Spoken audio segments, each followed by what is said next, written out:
क्या करना या होना समझा जाता है उसे क्रिया कहते हैं। जैसे पढ़ना, हंसना, सोना, रोना, खाना, जाना, ये क्रिया। जिससे किसी काम का करना या होना समझा जाए उसे क्रिया कहते हैं। अब देखो, क्रिया को पहचानने का एक नियम है कि जिस शब्द के अंत में ना का ना लगा रहे उसे क्रिया कहते हैं, उसे क्रिया समझते हैं। जैसे पढ़ना, अंतिम में ना लगा है ना। जाना, अंतिम में ना लगा है ना। दौड़ना, अंतिम में ना है ना। घूमना, अंतिम में ना है ना। रोना, अंतिम में ना लगा है ना। तो जिन शब्द के अंत में ना लगा रहे वो मूलतः क्रिया समझी जाती है, मूल रूप से उसे क्रिया कहते हैं। लेकिन देखो, नाना, खाना, दाना, ये क्रिया नहीं है, ये क्रिया नहीं है। नाना हो गया, मम्मी के पापा को नाना कहते हैं ना, रिश्ता का नाम हो गया। थाना एक जगह का नाम है जहाँ पर पुलिस सब रहते हैं। और दाना एक वस्तु का नाम हो गया, होगा ना। तो नाना, थाना, दाना और गाना। गाना मतलब गीत। एगो जैसे हम गीत गा रहे हैं तो वो क्रिया होगा, लेकिन मूल रूप से जो कॉपी पर गाना लिखते हैं तो वो जो है ना, गाना एक संज्ञा भी है, गाना क्रिया भी है। गाना संज्ञा और क्रिया दोनों है। जैसे कि सोना, तो सोना मतलब एगो जो बहुत रुपया महंगा मिलता है, सोना चांदी मिलता है ना, तो वो सोना हो गया संज्ञा। और नींद में से करके सोते हैं तो हो गया क्रिया। नींद में सोते हैं तो हो गया क्रिया। और बाजार में जो खरीद के लाते हैं सोना चांदी, तो वो सोना हो गया संज्ञा। हाँ, तो क्रिया को से समझो कि जिन शब्द के अंत में ना लगा रहे, जिनसे किसी काम का करना या होना समझा जाए उसे क्रिया कहते हैं। क्रिया का मूल रूप से दो भेद होता है, एक होता है अकर्मक क्रिया, एक होता है सकर्मक क्रिया। अकर्मक, अ मतलब नहीं, कर्म मतलब कर्म, क से क्रिया समझो। जिस क्रिया में कर्म नहीं हो उसे अकर्मक क्रिया कहते हैं। अकर्मक, अ मतलब नहीं, कर्म मतलब कर्म, क से क्रिया। जिस क्रिया में कर्म नहीं हो उसे अकर्मक क्रिया कहते हैं। सकर्मक, स मतलब सहित, कर्म मतलब कर्म, क से क्रिया। जिस क्रिया में कर्म सहित हो, जो क्रिया कर्म सहित हो उसे सकर्मक क्रिया कहते हैं। अब देखो कि एक ही क्रिया कभी अकर्मक बन जाता है और कभी सकर्मक बन जाता है। सो कैसे? अगर कर्म रहेगा तो सकर्मक होगा, अगर कर्म नहीं रहेगा तो अकर्मक होगा। जैसे मैं खाता हूँ, मैं खाता हूँ, तो क्या खाता हूँ सो पता नहीं है। क्या खाता हूँ सो पता नहीं है। मैं खाता हूँ, मैं हो गया कर्ता, खाता हो गया क्रिया, हूँ हो गया पूरक। तो मैं खाता हूँ, इसमें मैं हो गया कर्ता, खाता हो गया क्रिया, हूँ हो गया पूरक। इसमें कर्म नहीं है। तो यहाँ पर जो है मैं खाता हूँ, इसमें जो खाता है वो हो गया अकर्मक क्रिया। जब रहेगा मैं रोटी खाता हूँ तो मैं हो गया कर्ता, रोटी हो गया कर्म, हो गया क्रिया, हूँ हो गया पूरक। तो मैं रोटी खाता हूँ तो पता है ना कि मैं क्या खा रहा हूँ, रोटी खा रहा हूँ, तो रोटी हो गया कर्म। तो यहाँ पर जो खाता है यह हो गया सकर्मक क्रिया। मैं खाता हूँ तो यहाँ पर खाता हो गया अकर्मक क्रिया। मैं रोटी खाता हूँ तो यहाँ पर खाता हो गया सकर्मक क्रिया। सीता पढ़ती है, सीता पढ़ती है तो सीता हो गई कर्ता, और पढ़ती हो गया क्रिया।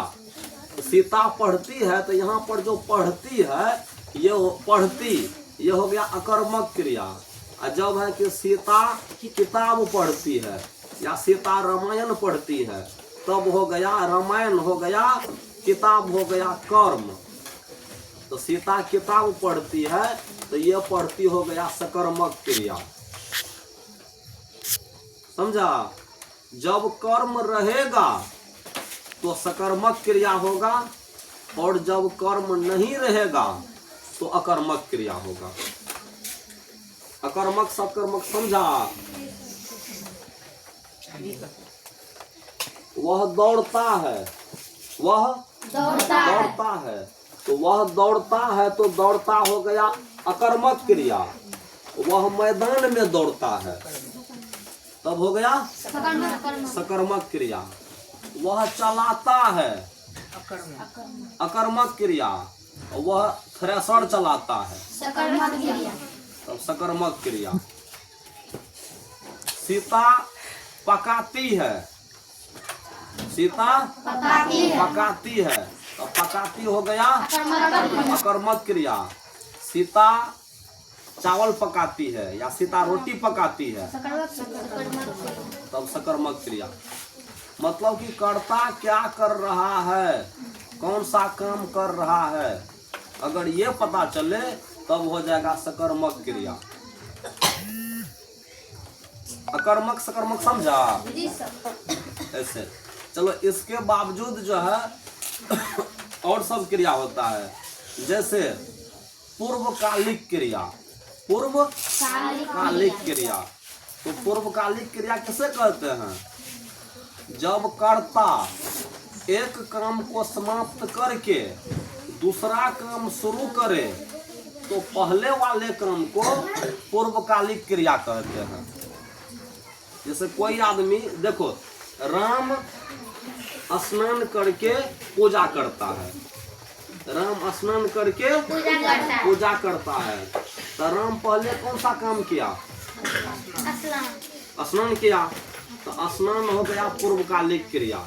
जो काम पहले करेगा, सुनती है, जो काम पहले करेगा, जो काम पहले होगा वो हो गया पूर्वकालिक क्रिया। मैं कुर्सी पर बैठकर पढ़ाता हूँ, तो पहले कौन सा काम हुआ? कुर्सी पर बैठकर हुआ पहले, पढ़ाता हुआ बाद में। तो बैठकर हुआ पूर्वकालिक क्रिया। सीता बर्तन साफ करके खाना परोसती है, सीता बर्तन साफ करके खाना परोसती है, तो सीता पहले कौन सा काम किया?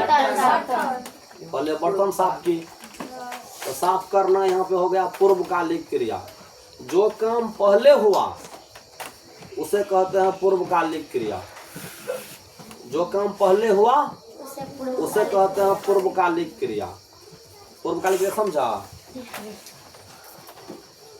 राम बिस्तर सजा कर सोता है, राम बिस्तर सजाकर सोता है, या राम बिस्तर साफ करके सोता है, तो पहले कौन सा काम किया? पहले बिस्तर साफ किया तब न सोता है। तो यहाँ पे हो गया पूर्वकालिक क्रिया। जो काम पहले होगा, जब कर्ता एक काम को समाप्त करके दूसरा काम शुरू करता है तो पहले वाले काम को क्या? पूर्वकालिक क्रिया। एक है प्रेरणार्थक क्रिया। प्रेरणार्थक क्रिया, जब कर्ता कोई काम अपने से नहीं करता है बल्कि दूसरे से करवाता है तो उसे कहते हैं प्रेरणार्थक क्रिया। जब कर्ता मतलब काम करने वाला, अरे निंदा रही है, कर्ता मतलब काम करने वाला। जब कर्ता अपने से काम नहीं करके दूसरे से करवाता है तो उसे कहते हैं प्रेरणार्थक क्रिया। जैसे श्याम मोहन से होमवर्क बनवाता है, श्याम मोहन से होमवर्क बनवाता है। श्याम अपने से होमवर्क नहीं बना रहा है, मोहन से होमवर्क बनवाता है। माँ बेटी से रोटी पकवाती है, माँ अपने से रोटी नहीं पका रही है, बेटी को कहती है पकाओ। हाँ, मालिक नौकर से काम करवाते हैं, मालिक नौकर से काम करवाते हैं, तो मालिक अपने से काम नहीं कर रहा है, नौकर से काम करवा रहा है, अपने से नहीं कर रहा है, नौकर से काम करवा रहा है। तो जब कर्ता अपने से काम नहीं करके बल्कि दूसरे से काम करवाता है उसे कहते हैं प्रेरणार्थक क्रिया। प्रेरणार्थक क्रिया एक होता है विधि क्रिया। विधि क्रिया कर्ता किसी को आदेश देता है तो उसे कहते हैं विधि क्रिया। जैसे श्याम इधर आओ, श्याम इधर आओ, तो श्याम को आदेश दे रहे हैं ना किधर आओ। मोहन वहां बैठ जाओ, तो मोहन को कहते हैं कि वहां बैठ जाओ, तो आदेश दे रहे हैं ना वहां बैठ जाओ, तो वो हो गया विधि क्रिया। वो क्या हुआ? विधि क्रिया। कितना समझ में आया? चारों और ना इधर से बताएंगे, यहाँ रहेगा। चल जो